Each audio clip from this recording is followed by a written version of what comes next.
sinangaba abalaba ona Rajanna nisini wada angavara gena Simale sinanginye anarkisa nama Amadamba baderanis uragote farma Simale sinanginye anarkisa nama Amadamba baderanis uragote farma Alagani alaguma Lafti bigef kamrani eno mabekama Uletu amayana Alagani alaguma Lafti bigef kamrani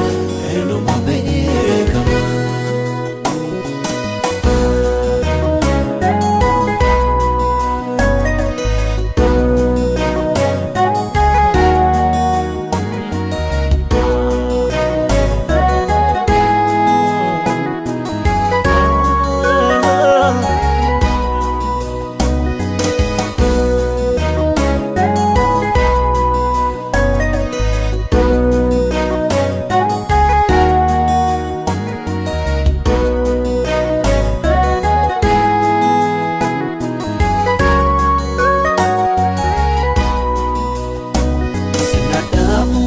Namasi sobadanga kaba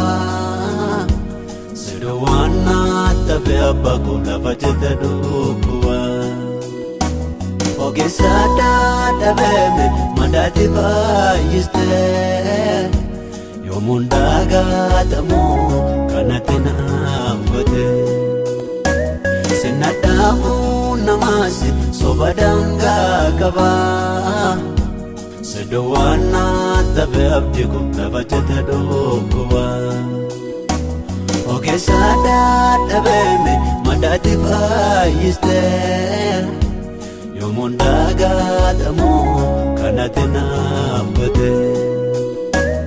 Abazinna nisinangaba abalaba ona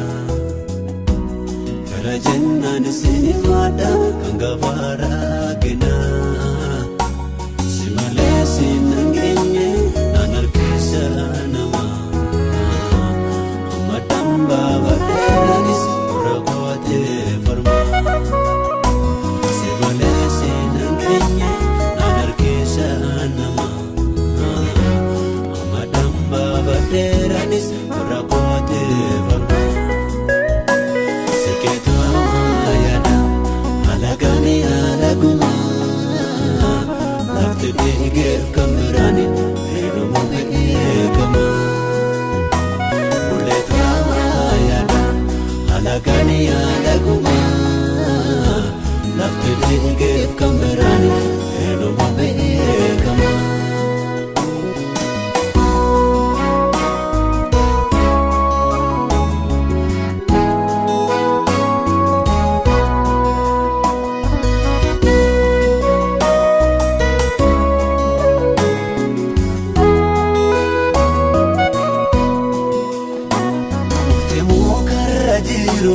Hunde hingodatu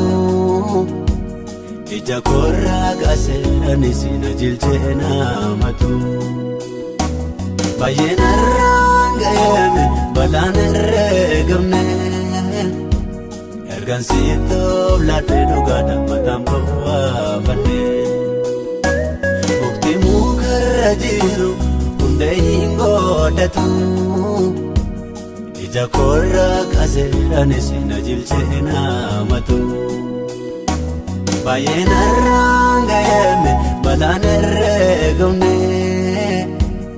Ergaan siitoof laadhee dhugaadha mataan bawwaafanne Biyyi lafaan qabu amala dhaabbata Lafa abdatantu didheessaan nyaata